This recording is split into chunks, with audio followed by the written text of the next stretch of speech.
नमस्कार दोस्तों, स्वागत है आप सभी का अपना YouTube channel success by AD sir and team में। दोस्तों आज हम लोग रीजनिंग के अंतर्गत जो है बहुत ही इम्पोर्टेंट टॉपिक है दोस्तों, कैलेंडर या पंचांग। दोस्तों जहां से महत्वपूर्ण प्रश्न आने की संभावना सभी एग्जामों में होती है। तो दोस्तों कैलेंडर की बात करें तो थोड़ा सा कैलेंडर की बात करते हैं, जो है कैलेंडर के इतिहास की। तो कैलेंडर के इतिहास की दोस्तों अगर बात करें तो कैलेंडर जो पहले हुआ करता था वो जो है 304 दिन का होता था और उस वर्ष में 10 महीने हुआ करते थे। लेकिन धीरे धीरे इसमें संशोधन हुआ। कुछ जूलियस सीजर महोदय का एक कैलेंडर हुआ करता था जो 370 दिन का हुआ करता था और 12 महीने का हुआ करता था। उस कैलेंडर में वर्ष कितने महीने के हुआ करते थे? जो है 12 महीने के। फिर बाद में आए ग्रेगोरी महोदय। ग्रेगोरी ने कहा कि अच्छा एक बात बताइए कि पृथ्वी सूर्य के चारों तरफ चक्कर लगाती है। लोगों ने कहा हाँ। कितने दिन में लगाती है? तो लोगों ने कहा कि 365 दिन में लगाती है, 5 घंटे 48 मिनट और 47.5 सेकंड में लगाती है। लोगों ने कहा ठीक है। तो इन्होंने कहा कि एक वर्ष में कितने दिन होते हैं? 365 दिन होते हैं। एक वर्ष में कितने दिन होते हैं? 365 दिन होते हैं। फिर लोगों ने कहा अच्छा ठीक है, 365 दिन तो आपने बता दिया कि पृथ्वी जो है सूर्य के चारों तरफ चक्कर लगाती है 365 दिन, तो आपने कहा 365 दिन होता है और इसको 12 महीने में इन्होंने क्या कर दिया? डिवाइड कर दिया। फिर जो है लोगों ने कहा कि जो 5 घंटे 48 मिनट 47.5 सेकेंड है, यानी समथिंग कितने घंटे? 6 घंटे। तो बताइए ये 6 घंटे कहाँ गया? तो इन्होंने कहा कि प्रत्येक वर्ष में 6 घंटे का अंतर आ रहा है। तो दूसरे वर्ष 12 घंटे, तीसरे वर्ष 18 घंटे, चौथे वर्ष ये समथिंग कितना? 24 घंटे के बराबर हो जाता है। तो 24 घंटे का अंतर होता है और 24 घंटे बराबर आप लोग दोस्तों जानते हैं एक दिन के बराबर होता है। अर्थात 4 साल में एक वर्ष ऐसा आएगा जो कितने दिन का होगा? 366 दिन का होगा। और दोस्तों इसी को ग्रेगोरी महोदय ने, ग्रेगोरियन ने क्या किया? लीप वर्ष की संज्ञा दी। जब ये लीप वर्ष तो ये क्या हो गया? साधारण वर्ष। आई होप दोस्तों आप लोगों को ये थोड़ा सा इतिहास समझ में आ गया होगा। अब आगे बढ़ते हैं दोस्तों, ठीक है दोस्तों। तो आगे हम लोग बढ़ते हैं कि लीप वर्ष क्या होता है, साधारण वर्ष क्या होता है, लीप शताब्दी वर्ष क्या होता है, साधारण शताब्दी वर्ष क्या होता है। तो लीप वर्ष की बात करें दोस्तों, तो लीप वर्ष क्या होता है कि जो वर्ष हैं उनको 4 से विभाजित अगर पूर्णतः हो जाते हैं, जो भी वर्ष है वो 4 से पूर्णतः विभाजित हो जाता है तो उसको हम क्या कहते हैं? लीप वर्ष कहते हैं। जैसे 2012, 2016, ठीक है, 2032, ठीक है, 1996। अब बात आती है दोस्तों कि हम कैसे चेक करेंगे कि ये 4 से पूर्णतः विभाजित होगा कि नहीं। 4 से सभी में भाग देने की जरूरत नहीं है दोस्तों। आप लोग मैथ में डिविजिबल रूल पढ़े होंगे दोस्तों, तो उसी डिविजिबल रूल से हम लोग चेक करते हैं कि कोई भी संख्या का यूनिट डिजिट और 10 डिजिट यानी इकाई और दहाई अंक से बनी हुई संख्या अगर 4 से विभाजित हो जाती है तो वह पूरी संख्या भी क्या हो जाती है? 4 से विभाजित हो जाती है। ठीक है दोस्तों। तो देखिए 12 जो है 4 से विभाजित है, इसका मतलब 2012 भी 4 से विभाजित है। 16 अगर 4 से विभाजित है तो 2016 भी 4 से विभाजित हो जाएगा।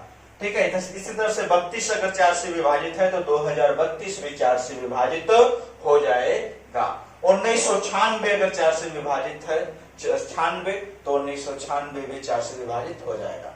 इसी तरह से दोस्तों देखते हैं साधारण वर्ष क्या होता है।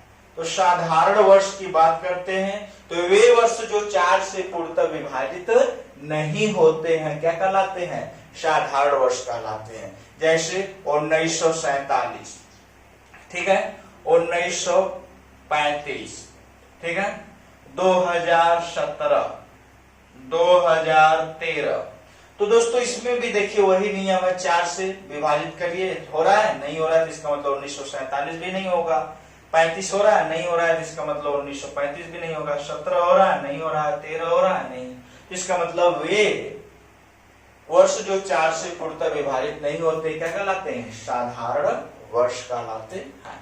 अब दोस्तों एक बात करते हैं कि लीप शताब्दी वर्ष क्या होता है। लीप शताब्दी वर्ष, तो दोस्तों पहले तो ध्यान से सुनिए कि शताब्दी वर्ष क्या होते हैं। तो 100 के गुणज को हम क्या कहते हैं? शताब्दी वर्ष कहते हैं। 100 के गुणज को हम क्या कहते हैं? शताब्दी वर्ष कहते हैं। तो दोस्तों 100 के गुणज को शताब्दी वर्ष कहते हैं। तो वे शताब्दी वर्ष जो 400 से पूर्णतः विभाजित हो जाते हैं, वे शताब्दी वर्ष जो 400 से क्या हो? पूर्णतः विभाजित हो जाए। जैसे 400, 1600, 800, 1200, ठीक है दोस्तों, 2000। तो ये दोस्तों शताब्दी वर्ष है, 100 के गुणज है, लेकिन ये 400 से क्या है? पूर्णतः विभाजित है, डिविजिबल है। तो इसको हम क्या कहेंगे? लीप शताब्दी वर्ष कहेंगे। यानी वे वर्ष, वे शताब्दी वर्ष जो 400 से पूर्णतः विभाजित हो जाते हैं, उसको हम क्या कहते हैं? लीप शताब्दी वर्ष। अब दोस्तों बात करते हैं साधारण शताब्दी वर्ष। तो लीप का जस्ट उल्टा होता है दोस्तों साधारण शताब्दी वर्ष। तो दोस्तों देखते हैं साधारण शताब्दी वर्ष। तो साधारण शताब्दी वर्ष की बात करें दोस्तों, तो वे वर्ष जो 400 से, वे शताब्दी वर्ष जो 400 से पूर्णतः विभाजित नहीं होते हैं, क्या कहलाते हैं? साधारण शताब्दी वर्ष। जैसे 300, 600, 900, 1300, है ना, 1700, ये सब क्या है? ये भी 100 के गुणज हैं, शताब्दी वर्ष हैं, लेकिन वे शताब्दी वर्ष हैं जो 400 से पूर्णतः विभाजित नहीं होते हैं। तो उसको हम क्या कहेंगे? साधारण शताब्दी वर्ष कहेंगे। यहां तक दोस्तों समझ में आ गया होगा। तो अब हम आगे बढ़ते हैं, जो है विषम दिन क्या होता है। विषम दिन, विषम दिन दोस्तों, इसी को दोस्तों अतिरिक्त दिन भी कहते हैं। अतिरिक्त दिन, इसी को दोस्तों ऑड डे भी कहते हैं। ठीक है, विषम दिन, अतिरिक्त दिन, या फिर दोस्तों ऑड डे। ठीक है ना दोस्तों, विषम दिन, अतिरिक्त दिन, फिर क्या? Odd day. ठीक है दोस्तों। तो विषम दिन, अतिरिक्त दिन या ऑड डे की बात करें तो जो है इसको कैसे निकालेंगे? तो दिनों की संख्या में 7 से भाग देने पर, दिनों की संख्या में 7 से भाग देने पर जो शेषफल, ध्यान रखिएगा दोस्तों, जो शेषफल प्राप्त होता है उसे विषम दिन कहते हैं। ठीक है दोस्तों, दिनों की संख्या में 7 से भाग देने पर जो शेषफल प्राप्त होता है उसे क्या कहते हैं? विषम दिन कहते हैं। दिनों की संख्या में 7 से भाग देने पर जो शेषफल प्राप्त होता है दोस्तों वही क्या है? विषम दिन। शेषफल, ध्यान रखिएगा दोस्तों, शेषफल। ठीक है दोस्तों। तो बताइए किसी भी संख्या में अगर 7 से भाग देंगे तो शेषफल आने की संभावना, शेषफल आने की संभावना या तो 6 होगा, या फिर 5, 4, 3, 2, 1 या 0, यही होगा ना दोस्तों। तो इसका मतलब कि अधिकतम, यानी विषम दिन की अधिकतम विषम दिनों की संख्या, विषम दिन की बात करें, विषम दिन अधिकतम कितना होगा? 6 दिन। कितना? 6। यानी विषम दिन अधिकतम कितना होगा? 6 होगा दोस्तों, इसको याद रखिएगा। 4 से भाग देंगे किसी संख्या में तो विषम दिन अधिकतम जो है उसमें शेष आने की, शेषफल आने की संभावना अधिकतम 3। 8 से भाग देंगे तो शेषफल आने की संभावना अधिकतम 7। 9 से भाग देंगे किसी संख्या में तो शेषफल आने की अधिकतम संख्या जो है 8। तो इस तरह से ध्यान रखिएगा। विषम दिन जो है अधिकतम कितना हो सकता है? 6। अब बात करते हैं दोस्तों विषम दिन निकालने सीखते हैं। जैसे मान लीजिए कोई महीना 31 का है, तो 31 का है तो विषम दिन दोस्तों कितना आएगा? 7 से भाग देंगे, 7 चौक 28, शेष कितना आया? 3। तो यानी 31 के महीने में विषम दिनों की संख्या 3। कोई महीना 30 का है दोस्तों, तो भाग देते हैं, 7 चौक 28 और विषम दिन कितना आएगा? शेषफल जो है वही क्या है? विषम दिन है। ठीक है, ये क्या है? विषम दिन है। कोई महीना जो है 29 का है दोस्तों, तो क्या होगा विषम दिन? 7 से भाग दे दिए, 7 चौक 28 यानी 1। यही क्या है? विषम दिन है। ठीक है दोस्तों।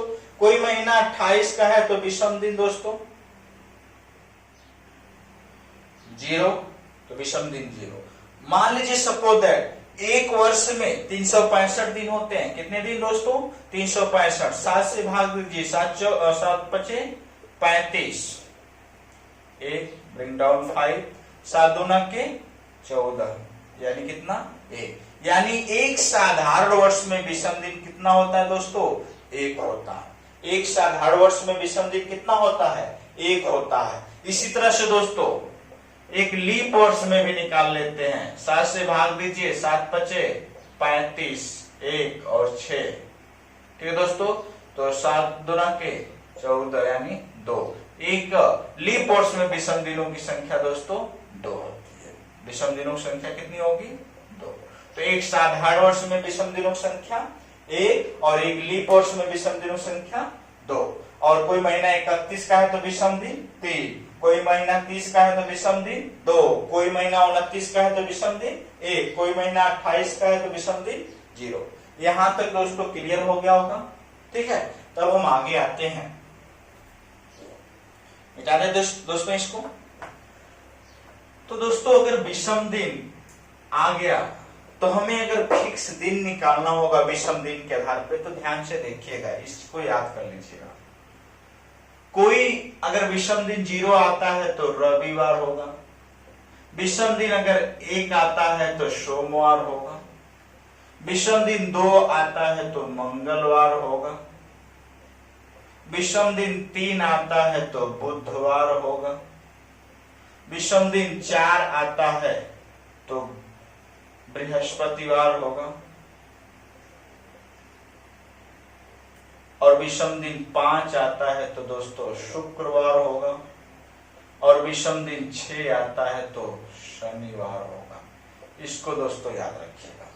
विषम दिन 0 आता है तो रविवार, 1 आता है तो सोमवार, 2 आता है तो मंगलवार, 3 आता है तो बुधवार, 4 आता है तो बृहस्पतिवार, 5 आता है तो शुक्र, 6 आता है तो शनिवार।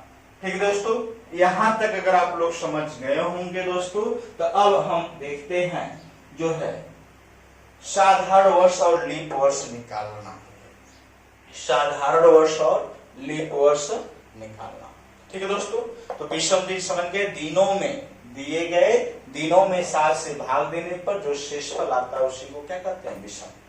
अब दोस्तों हम लोग साधारण और लीप वर्ष पहचानना तो सीख गए थे, अब हम निकालना सीखते हैं। अगर दोस्तों आ गया, जैसे मान लीजिए लगातार 15 वर्षों में कितने लीप वर्ष और कितने साधारण वर्ष, ऐसे प्रश्न अगर आ गए तो क्या करेंगे? लगातार जो है 15 वर्षों में, तो हम लोग पहले लीप वर्ष और साधारण वर्ष निकालना सीखें।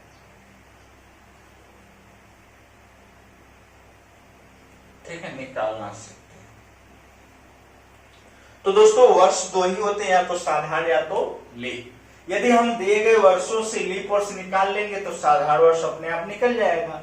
तो मान लीजिए लीप वर्ष हम निकालना सीखते हैं, तो लीप वर्ष कैसे निकालेंगे?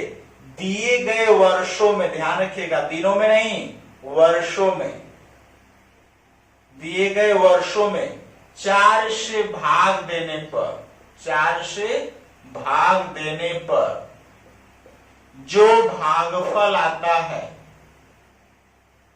भागफल शेषफल नहीं दोस्तों, भागफल आता है, वही क्या कहलाता है? लीप वर्ष कहलाता है। ठीक है दोस्तों, लीप वर्ष। तो दिए गए वर्षों में 4 से भाग देने पर जो भागफल आता है वही क्या लीप वर्ष कहलाता है। तो दोस्तों मान लीजिए आगे लगातार 15 वर्षों में कितने लीप कितने साधारण, 15 में 4 से भाग दीजिए दोस्तों, ठीक है, 4 तिहाई 12 यानी 3 क्या है लीप वर्ष है, और 15 में 3 माइनस कर दीजिए तो 12 क्या है दोस्तों साधारण है, 12 क्या है साधारण वर्ष। तो लगातार 15 वर्षों में क्या होगा जो है 3 लीप वर्ष और 12 क्या साधारण वर्ष। इसी तरह से लगातार 47 वर्षों में भाग दीजिए दोस्तों, तो दोस्तों 11 देखिए भाग देंगे तो क्या होगा 11 लीप वर्ष और जो है 11 माइनस कर दीजिए तो क्या हो जाएगा जो है इसमें से 11 माइनस कर दीजिए 6 होगा और इसमें से माइनस कर दीजिए 3 होगा, 36 क्या है साधारण वर्ष। ठीक है दोस्तों, 11 लीप वर्ष और 36 क्या होगा साधारण वर्ष होगा।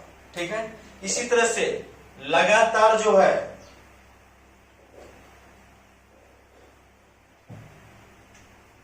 89 वर्षों में, ठीक है, इसमें भी भाग दीजिए 4 से, ठीक है, तो जो है 22 लगभग 22 क्या होंगे लगभग में लीप वर्ष होंगे, और जो है इसमें से माइनस कर दीजिए दोस्तों तो क्या होगा जो है 7 और इसमें से माइनस कर देंगे क्या होगा 6, ये होगा दोस्तों। तो 6 67 क्या होंगे साधारण वर्ष। ठीक है, इसी तरह से दोस्तों लगातार 100 वर्षों में विषम दिन पूछते हैं, लगातार कितने 100 वर्षों में। ये थोड़ा सा अपवाद है दोस्तों, ध्यान रखिएगा। 100 वर्ष में मत कर दीजिएगा कि 25 जो है स्लीप और जो है 75 साधारण, नहीं दोस्तों, इसको थोड़ा सा समझने का प्रयास करिए। अब जैसे दोस्तों 1 है 2 है 3 है डॉट डॉट 99 और क्या है 100, यही है ना दोस्तों। तो ये 100 जो है दोस्तों ये साधारण शताब्दी वर्ष है, साधारण शताब्दी वर्ष है। तो साधारण शताब्दी वर्ष है तो साधारण वर्ष में काउंट होगा या लीप वर्ष में, तो साधारण वर्ष में, इसलिए इसमें 99 में निकालिए। जब 99 में निकालेंगे लीप वर्ष तो दोस्तों इसमें 24 आएगा और ये क्या होगा 75 साधारण। तो जो 75 साधारण दोस्तों और 100वां वर्ष साधारण शताब्दी वर्ष है, तो 24 और ये क्या हो जाएगा 75 प्लस 1 क्या होगा ये 100वां वाला इसमें काउंट होगा ना साधारण में। ठीक है, तो यानी 76 क्या होगा साधारण वर्ष होगा और 24 क्या होगा लीप। थोड़ा सा अपवाद है दोस्तों, इसको ध्यान रखिएगा, सीधा सीधा मत कर दीजिएगा। तो लगातार 100 वर्षों में कितने लीप कितने साधारण, तो दोस्तों आप निकाल लेंगे कितना 24 जो है लीप वर्ष और जो है 76 साधारण वर्ष। ठीक है दोस्तों, तो इसको थोड़ा सा ध्यान रखिएगा 100 वर्षों में। ठीक है, अब दोस्तों थोड़ा सा हम लोग देखते हैं जब दिए गए वर्षों से 4 से भाग देने पर जो भागफल आता है वही क्या है लीप वर्ष, और जो लीप वर्ष निकाल लेंगे तो बाकी जो बचेगा वही क्या है साधारण वर्ष। अब थोड़ा सा हम देखते हैं वर्षों से विषम दिन निकालना, वर्षों से क्या विषम दिन निकालना। अभी तक तो हम लोग ने देखा कि दिनों से विषम दिन निकालना, और वर्षों से तो जैसे हम लोग देखे थे दोस्तों लगातार 15 वर्षों में कितना विषम जो है लीप वर्ष कितना साधारण वर्ष, इसी से हम लोग निकाल लेंगे इसी फार्मूले से। देखिए दोस्तों इसमें क्या होगा 3 क्या होंगे लीप वर्ष होंगे और 12 क्या होंगे साधारण वर्ष। ठीक है दोस्तों, तो अब एक चीज और ध्यान रखिए दोस्तों, हमने अभी जस्ट पीछे पढ़ा कि लीप वर्ष में कितने दिनों की संख्या होती है 366, तो विषम दिन कितने होते हैं 2, विषम दिन कितने होते हैं 2, और साधारण वर्ष कितने होते हैं 365 दिन का, तो विषम दिन कितना होता है 1। 7 से भाग दीजिएगा 1 से फल आएगा, इसमें 7 से भाग देंगे 2 आएगा। तो दोस्तों जब एक लीप वर्ष में विषम दिनों की संख्या 2, तो 3 में कितने होंगे 3 गुणे 2 यानी कितना 6, और देखिए एक साधारण वर्ष में विषम दिनों की संख्या 12 तो 12 वर्षों में कितना 12 गुणे 1 यानी कितना 12। हमने कहा कि विषम दिनों की संख्या अधिकतम 6 हो सकती है, यहाँ 12 ज्यादा है, जहां पर भी 6 से ज्यादा होगा फिर 7 से भाग देंगे। 7 से भाग दीजिए दोस्तों, कितना आएगा? शेषफल कितना आएगा? जो है 5 और ये 6। ठीक है, दोनों को जोड़ दीजिए, फिर भी ज्यादा हो गया, कितना? 11। फिर 7 से भाग दीजिए, कितना आएगा? 4 शेषफल। यानी जब तक विषम दिनों की संख्या 6 से अधिक रहेगी तब तक हम लोग क्या करेंगे? 7 से भाग देते रहेंगे। इसी तरह से दोस्तों लगातार जो है 47 वर्ष की बात करें, इसमें हमने बताया कि 22 क्या है? 11 लीप वर्ष है, हम लोग अभी जस्ट निकाले थे। और जो है 36 क्या है? साधारण वर्ष है। ठीक है, तो 11 लीप वर्ष है और एक लीप वर्ष में विषम दिनों संख्या 2, तो 11 में कितना होगा? 22 भागे 7 यानी 1। और 36 एक साधारण वर्ष में विषम दिनों संख्या 1, तो 36 में कितना? 36 ही होगा, 7 यानी 1। और दोनों को जोड़ दीजिए, कितना? 2। ठीक है दोस्तों, इसी तरह से लगातार 100 वर्षों में विषम दिन की बात करें, लगातार 100 वर्षों में विषम दिन, या लगातार 35 वर्षों में विषम दिन, लगातार 35 वर्षों में, तो देखिए इसमें पहले लीप और साधारण कन्वर्ट कर लीजिए। तो 8 जो क्या होंगे? लीप वर्ष होंगे, भाग दीजिएगा 4 से, भाग पर कितना आएगा? 8। और जो बच रहे हैं वही क्या होंगे? साधारण। ठीक है, तो जो बच रहे हैं उसी में क्या होगा? साधारण। तो लगातार 35 वर्षों में लीप वर्षों की संख्या कितनी होगी? 8। भाग देख के निकालिएगा, इतना आएगा। उसके बाद 35 में से 8 क्या कर दीजिए? माइनस कर दीजिए। तो 35 में से 8 माइनस करेंगे दोस्तों, तो जो है कितना आएगा? 27। ठीक है, 27 क्या होंगे? साधारण वर्ष होंगे। ठीक है, 27 क्या होंगे? साधारण वर्ष होंगे। अब देखिए 8 लीप वर्ष हैं, तो विषम दिनों की संख्या 8 दूना के 16 भागे 7 कितना? 2। और 27 साधारण वर्ष है, तो लीप वर्षों की संख्या भी विषम दिनों की संख्या भी 27 होगी। 27 भागे 7 कितना होगा? जो है 6। और दोनों को जोड़ दीजिए, 8। मैंने कहा ज्यादा होगा तो फिर 7 से भाग देंगे, कितना? 1। यानी 35 वर्षों में विषम दिनों संख्या 1। इसी तरह से दोस्तों हम लोग 100 वर्ष का निकाल लेते हैं विषम दिन। तो 100 वर्ष को निकालेंगे तो ही थोड़ा सा ध्यान देना है आपको। 100 वर्षों में लीप वर्षों की संख्या हम लोग जस्ट निकाले थे, कितना? 24। और विषम दिनों की संख्या 76। तो 24 लीप वर्ष है, तो 24 गुना कितना हो जाएगा? 48 हो जाएगा। 48 भागे 7 कितना हो जाएगा? 6। कितना हो जाएगा? 6। विषम दिन कितना होंगे? 6। और इसमें 7 से भाग देंगे 6, और 6 और 6 जोड़ दीजिए 12, फिर 7 से भाग दीजिए 5। यानी लगातार 100 वर्षों में विषम दिनों की संख्या दोस्तों कितना? 5। अब इसी तरह से दोस्तों लगातार 100 वर्ष में 200 वर्ष में बात करें, तो 200 वर्षों में देखिए ध्यान से, अगर 100 वर्ष का याद है तो आसानी से निकल जाएगा। 200 को हम 100 और 100 लिख सकते हैं, इसमें 5 और इसमें भी क्या? 5। दोनों को जोड़ दीजिए, 10 भागे 7 यानी कितना? 3। इसी तरह लगातार 300 वर्षों में दोस्तों पूछे तो इसको ऐसे लिख सकते हैं, 100, 100 और 100। इसमें 5, इसमें भी 5, इसमें भी 5। तीनों को जोड़ दीजिए, कितना? 15 भागे 7 यानी कितना?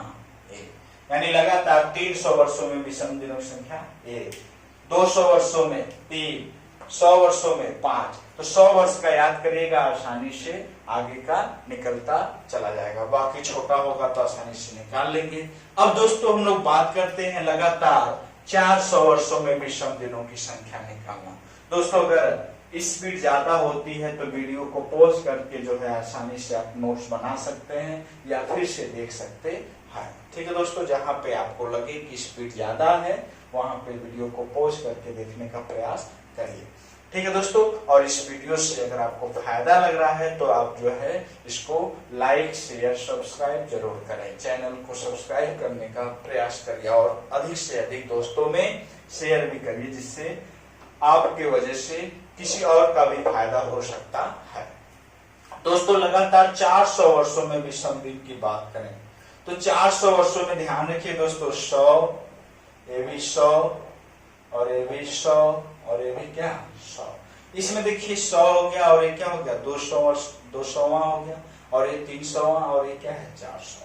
तो यहाँ पे जो समझ में आ रहा है 5 और फिर जो है ये 100 इसमें भी क्या जाएगा 5, इसमें भी 5, ठीक है।